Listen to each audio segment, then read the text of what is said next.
Raw Power is the third studio album by American rock band The Stooges. It was released on February 7, 1973 through Columbia Records. Though not initially commercially successful, Raw Power gained a cult following in the years following its release and, like its predecessor, is generally considered an influential forerunner of punk rock.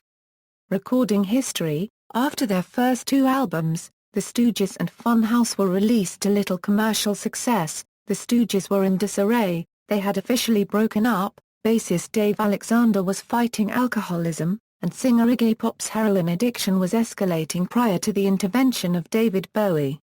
Iggy later recalled, "Very few people recognized the quality of the Stooges' songwriting, it was really meticulous." And to his credit, the only person I'd ever known of in print to notice it, among my peers of professional musicians, was Bowie. He noticed it right off. Iggy relocated to London, having signed on as a solo artist to Main Man Management and Columbia Records. In London, Iggy was to write and record an album with James Williamson, who had joined the Stooges as a second guitarist in late 1970. After they couldn't find a suitable English rhythm section, Williamson suggested that former Stooges Ron Asheton and Scott Asheton fly over and participate in the recording sessions. With Williamson already on guitar, Ron, the group's founding lead guitarist, was relegated to bass, while Scott took up his usual position behind the drum kit. Iggy said that Columbia executives insisted on two ballads, one for each side of the record. These two were Gimme Danger, and I Need Somebody. The album was recorded in London's CBS Studios, from September 10 to October 6, 1972. Iggy produced and mixed the album by himself. Unfortunately, his botched first attempt mixed most of the instruments into one stereo channel and the vocals into the other, with little regard for balance or tone quality. Tony DeFries, the head of Main Man, informed Iggy that the album would be remixed by David Bowie. Iggy agreed to this, claiming that the other choice was I wasn't going to get my album out. I think DeFries told me that CBS refused to release it like that, I don't know, but insisted that his own mix for Search and Destroy be retained. Due to budgetary constraints, Bowie remixed the other 7 songs in a single day in an inexpensive Los Angeles studio, Western Sound Recorders, in October 1972. Iggy said of the production, "To the best of my recollection it was done in a day. I don't think it was 2 days. On a very, very old board, I mean this board was old. An Elvis type of board, old tech, low tech, in a poorly lit, cheap old studio with very little time." To David's credit, he listened with his ear to each thing and talked it out with me. I gave him what I thought it should have, he put that in its perspective, added some touches. He's always liked the most recent technology, so there was something called a time cube you could feed a signal into. It looked like a bong, a big plastic tube with a couple of bends in it, and when the sound came out the other end, it sort of shot at you like an echo effect. He used that on the guitar in Gimme Danger, a beautiful guitar echo overload that's absolutely beautiful. And on the drums in Your Pretty Face Is Going to Hell. His concept was, you're so primitive, your drummer should sound like he's beating a log. It's not a bad job that he did. I'm very proud of the eccentric, odd little record that came out. Bowie later recalled, "The most absurd situation I encountered when I was recording was the first time I worked with Iggy Pop. He wanted me to mix Raw Power, so he brought the 24-track tape in, and he put it up. He had the band on one track, lead guitar on another and him on a third. Out of 24 tracks there were just 3 tracks that were used. He said, see what you can do with this. I said, Jim, there's nothing to mix. So we just pushed the vocal up and down a lot. On at least 4 or 5 songs that was the situation, including Search and Destroy.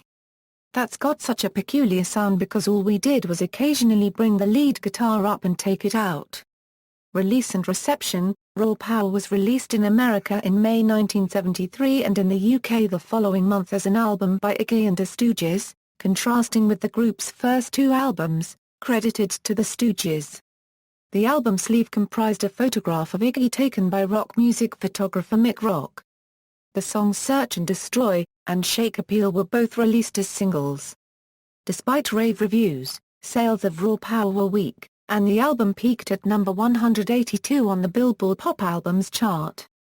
The group continued touring for about a year, but Columbia dropped their contract.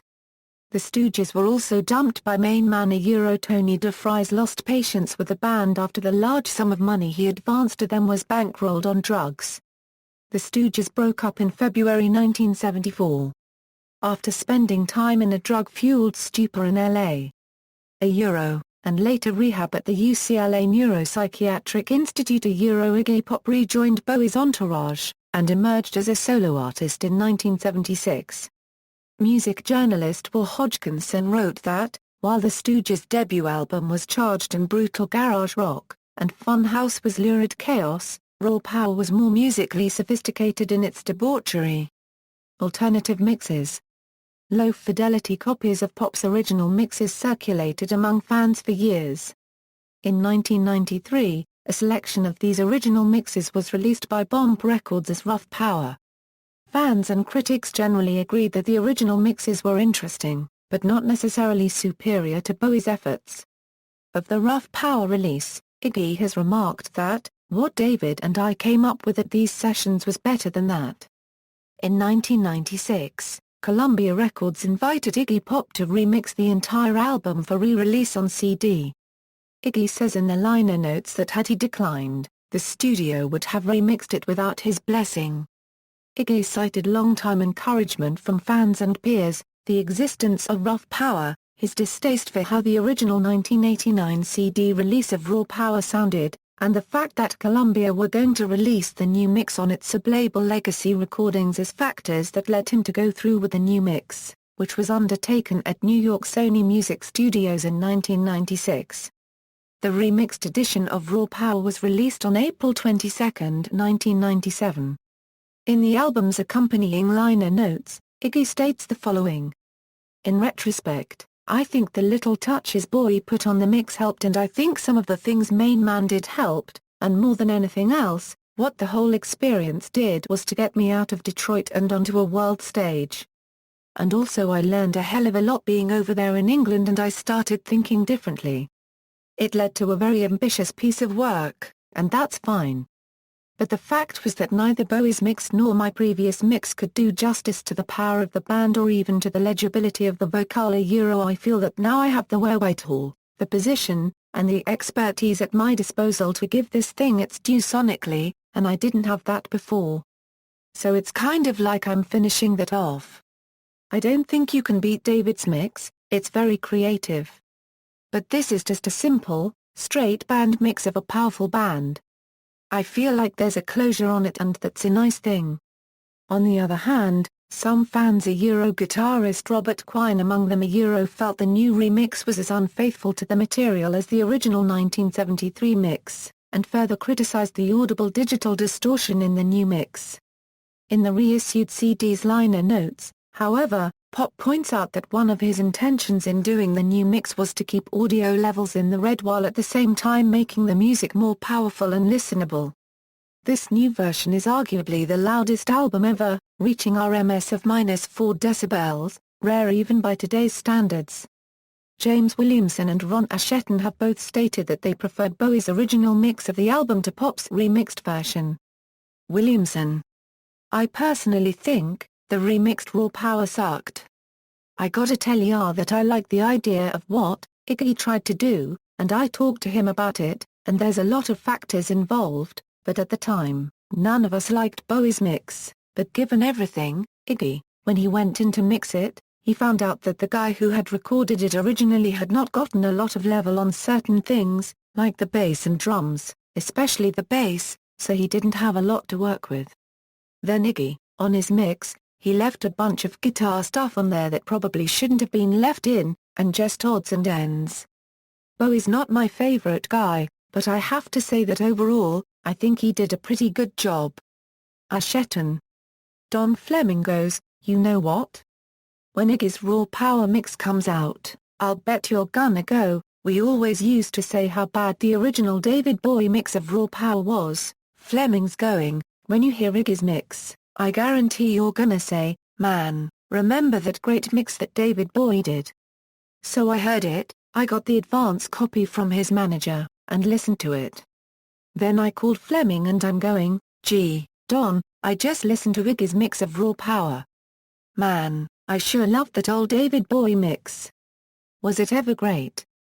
Basically, all that Iggy did was take all the smoothness and all the effects off James Williamson's guitar, so his leads sound really abrupt and stilty and almost clumsy, and he just put back every single grunt, groan, and word he ever said on the whole fucking soundtrack.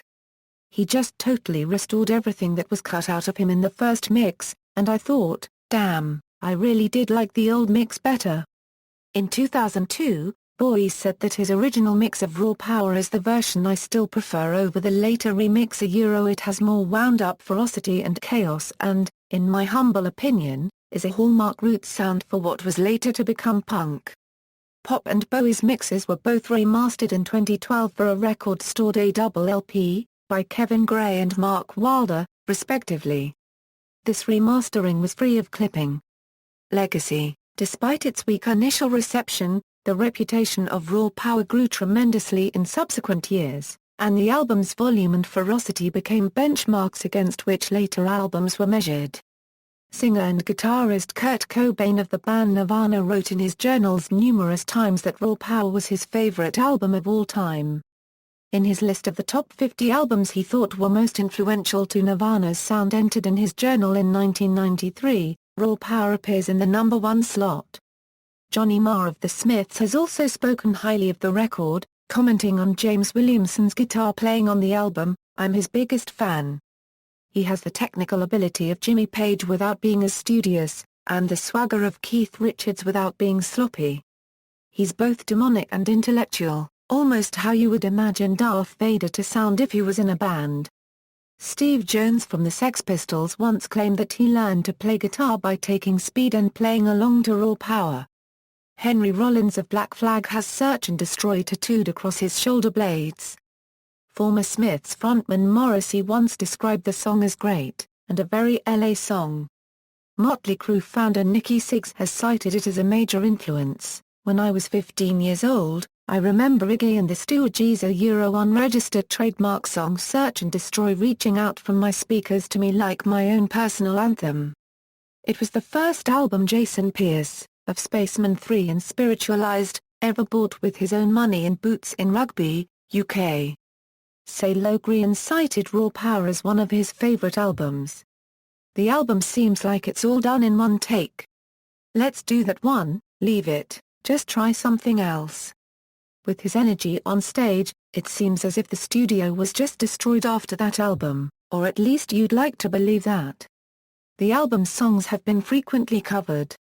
Prominent versions include The Dictators, Red Hot Chili Peppers, Dead Boys', Shotgun Messiahs, and Def Leppard's covers of Search and Destroy, Guns N' Roses' cover of Raw Power on the Spaghetti Incident, and Ewan McGregor covering Gimme Danger for the film Velvet Goldmine, a movie telling the story of a character based around David Bowie's Ziggy Stardust during the 1970s glam rock era. Gimme Danger was also covered by Frank Black for the game Ghost Recon Advanced Warfighter 2. A cover of Search and Destroy by Emmanuel also appeared on the soundtrack to Tony Hawk's American Wasteland. Additionally, a cover of the album's namesake track Raw Power is performed by Romeo Delta in StarCraft II, Wings of Liberty. Accolades: Mojo placed it in its list 70 from the 1970s, Decade's Greatest Albums. Kerrang! Named it 36th most influential album of all time.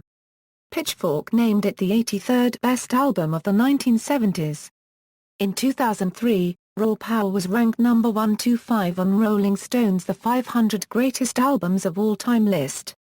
Live performances: in May 2010 Iggy Pop, James Williamson, Mike Watt, Scott Asheton, and Steve Mackay performed Raw Power in its entirety as part of the All Tomorrow's Party's curated Don't Look Back series. Track listing: Original release, all songs written and composed by Iggy Pop and James Williamson. Deluxe edition, Disc 2, Georgia Peaches, Introduction, Raw Power, Head On, Gimme Danger, Search and Destroy, I Need Somebody, Heavy Liquid, Cock in My Pocket, Open Up and Bleed, Stoogeman, Head On, Disc 3, Rarities, Outtakes and Alternatives from the Raw Power Era, I'm Hungry, I Gotta Write, I'm Sick of You, Hey, Peter, Shake Appeal, Death Trip, Gimme Danger, Your Pretty Face is Going to Hell, bonus DVD, documentary by Morgan Neville, live performance footage from Festival Planeta Terra, Za Poundo. Paulo Brazil, November 2009, 2010 reissue, a remastered version of David Bowie's original mix along with a second disc of unreleased live tracks and soundchecks, including a live soundboard recording from Atlanta in October 1973, and liner notes written by authorized Stooges biographer Jeffrey Morgan, was released in 2010. A deluxe version was released on April 13, 2010 titled Raw Power, the Masters Edition, consisting of 3 CDs, 1 DVD, 1 7-inches vinyl record, a booklet, and a pack of photo prints. 2012 Record Store Day reissue, Raw Power saw a limited vinyl re-release on Record Store Day on April 21, 2012. The release included 2 LPs and a 16-page commemorative booklet with quotes from the band, pictures of the band from photographer Mick Rock at their infamous King's Cross Cinema show in the summer of 1972, and written pieces by British journalist Chris Needs and rock and roll historian Brian J. Bowe. Personnel: The Stooges, Iggy Pop Euro vocals, production and mixing for 1997 reissue, James Williamson Euro guitar, Ron Asheton Euro bass guitar, backing vocals, Scott Asheton Euro drums, additional personnel, David Bowie Euro mixing, Bruce Dickinson Euro executive production on 1997 reissue. References. External links. Stream the entire album for free on the Stooges official website. 4-part series podcast on how the album was made and how it influenced future generations of punk rockers. Raw Power at Discogs. Notes. Marks. Craig. Riesbard, Eric. Spin Alternative Record Guide. Vintage Books. ISBN A0-679-75574-8A.